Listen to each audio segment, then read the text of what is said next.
Here are a few of the wildest teachers out there teaching the kids. Number 11, Sharonda Johnson. Sharonda Johnson, a criminal justice teacher at Fort Pierce High School in St. Lucie County, Florida, sent out requests for field trip money. She was supposed to take her class to a competition. However, they never made it. When that didn't happen, people began questioning what was going on. Parents like Haiti Nuno were expecting a full refund, but it never happened, just like the field trip.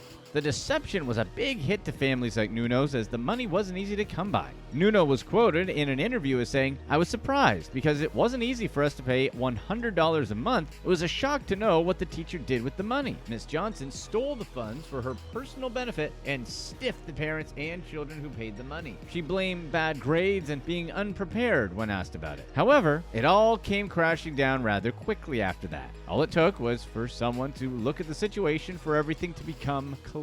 Not only was Johnson stealing their money and not providing anything to the children, she was also stealing from the school by requesting candy and other things and not paying for them. Johnson racked up $3,000 in stolen money. She got $2,500 from the parents and $500 from the school. As a criminal justice teacher, she probably knows what will happen next.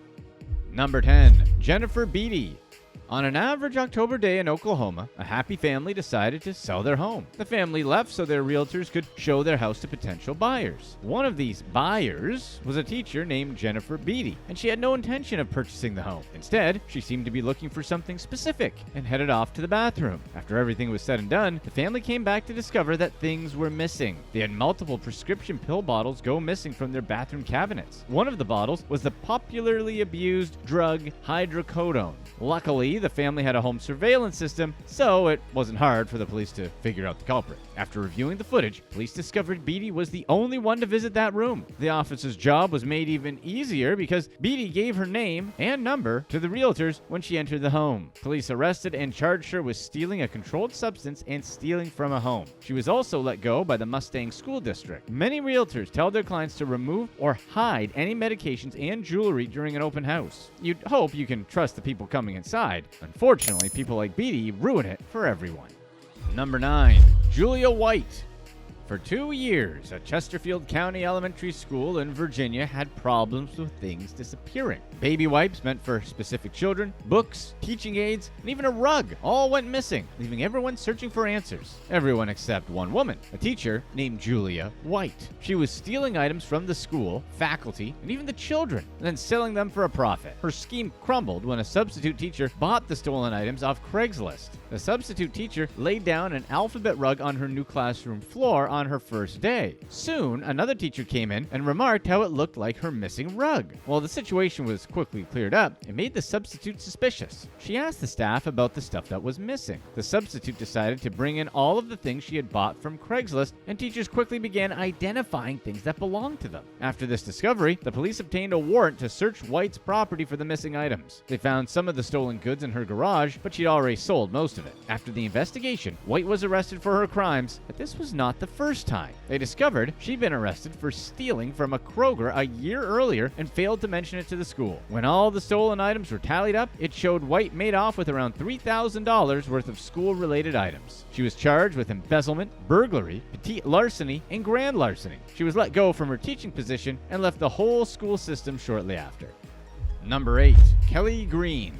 We've all heard the stories about teachers not getting paid enough. In Seminole, Florida, one teacher named Kelly Greene decided to take the matter into her own hands. She decided that whatever she couldn't buy, she'd just get on a discount, a 5-finger discount. On October 14th of 2018, Miss Greene walked into a beauty store. She wasn't paid much attention, probably because she looked like the average shopper there. She walked into one of the aisles and knelt, seemingly interested in purchasing some makeup. However, after a few quick glances around herself, she began to stuff her bag full of products. She escaped with her loot that day, was far from home free. The surveillance camera caught her red-handed. When the police had a hard time identifying Miss Greene, they put out a video to the public asking for help. A resource officer at Greene's school recognized her and called the cops soon after. When they showed up to question her, she immediately admitted her guilt. With the evidence on tape, there wasn't much she could do but admit her crime. Miss Greene stole over $500 worth of cosmetic products from the store. She was charged with grand theft and her bail was set at $2,000.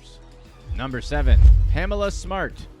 On May 1st, 1990, Pamela Smart returned home from a meeting to find her husband dead in their home. It looked like he was shot during a burglary because the house was ransacked. The investigation wasn't really going anywhere until a local man turned up with a gun that he found in his own home. After digging, police discovered that the gun was the murder weapon. The investigation took to questioning the man's teenage son, and soon it came out that he and his friends were involved in the murder. This led to one of the first ever murder trials where cameras were allowed in. The nation watched as the whole story played out. One of the boy's friends was William Flynn, a student in Pamela's class. In the trial, she was convicted of coercing the 16-year-old to kill her husband so she could collect a life insurance policy and avoid an expensive divorce. He had 3 of his friends help out with the crime. The young men were tried as adults and all given pretty heavy sentences. However, Pamela was sentenced to life in prison and still sits there today while sending in parole requests.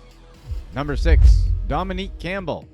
Anyone who considers defrauding our schools should take note that we will prosecute those who steal funds intended to educate our children. This is a quote from U.S. Attorney Barbara McQuaid when commenting on Dominique Campbell's case. Campbell and her mother, Sandra Campbell, ran a little school scam between 2004 and 2008. Their scheme consisted of a fake company from which Detroit public schools could order books and other supplies. In reality, there was no company, and the women just pocketed the money. They ended up stealing more than $500,000 before the FBI finally caught them. After digging into their records, authorities discovered the fraud since neither reported the money to the IRS. When Uncle Sam wants his money, you better believe your scheme to steal $500,000 from the public school system is over. The 2 women were convicted of program fraud conspiracy, money laundering, and tax evasion. Sandra was sentenced to 70 months in prison and was ordered to pay all of the money back. Dominique likely received a similar sentence.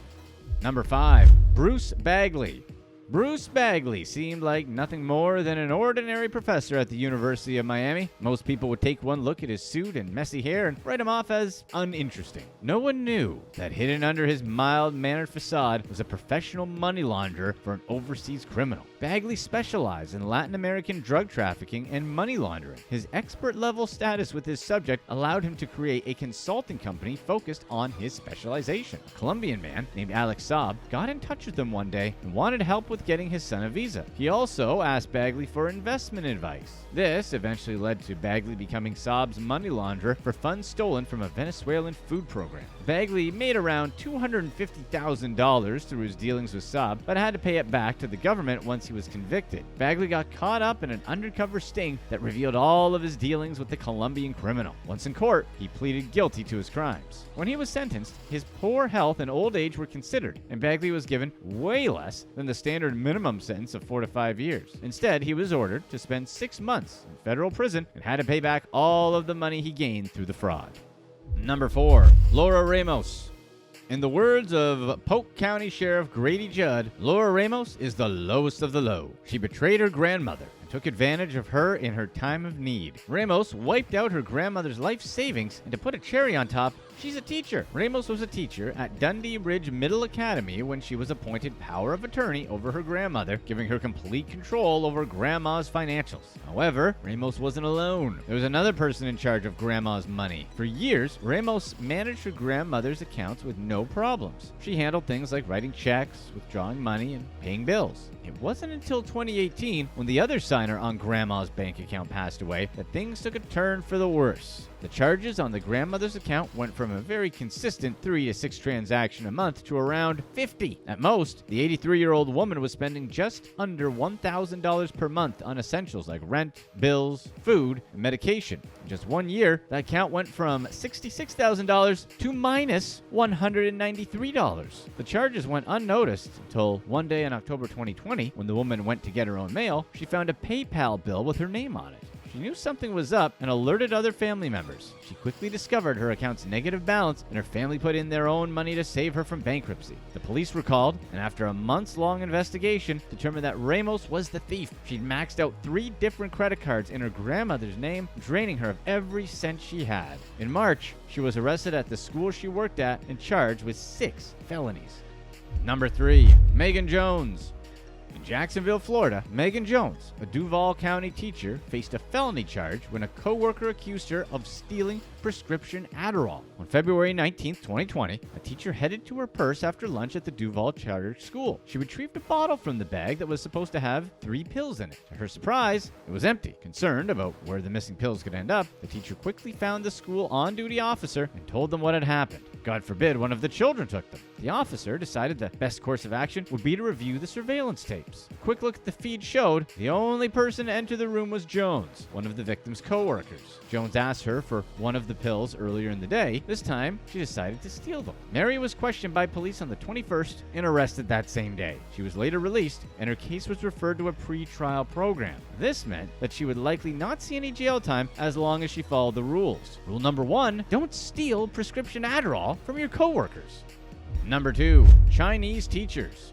What are teachers like in the biggest country with Eastern culture? A while back, stories surfaced about Chinese teachers punishing their students. Some of these stories were nightmarish, and one even went viral. A little girl was made to kneel on frozen peas for an extended period of time. This left deep divots in her skin that would activate anyone's trypophobia, or the fear of patterns and clusters of small holes or bumps. But before this tall tale gets anyone upset, it was fake. It was an internet hoax that made the rounds before being proven false. That doesn't mean that students are getting away with stuff and avoiding some unique, if not weird, punishments. There are many different ways for a teacher to punish an unruly student in China. Your normal run-of-the-mill punishments are extra work, deductions of daily scores, and chores. However, a lot of it seems to be based on embarrassment. A student could be made to write a self-criticism letter and read it to the class, or they might have to copy an entire book by hand. They also have your standard exercise punishments like push-ups or running laps. Some are unique, like singing a song in front of the class. The teachers even have a little more power in China, as they can make a student's parents come in and teach the class.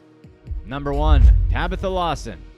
On August 22nd, back in 2019, Tabitha Lawson, a teacher at John Valley Middle School in Birmingham, Alabama, reported a burglary at her school. When the police showed up, they were told a television and 11 iPads were stolen. Once the investigation began, they concluded that Lawson stole the items herself. She only called the cops to cover her tracks and make herself look innocent. When police looked through her backyard, they discovered that this wasn't her first crime. She was convicted on 10 counts of writing bad checks in 1997. Police recovered a few items from local pawn shops, but they couldn't get everything back. Lawson was arrested and taken to Jefferson County Jail. Click here to watch one of these next videos. And let us know in the comments section whether or not going to college is a scam in today's age.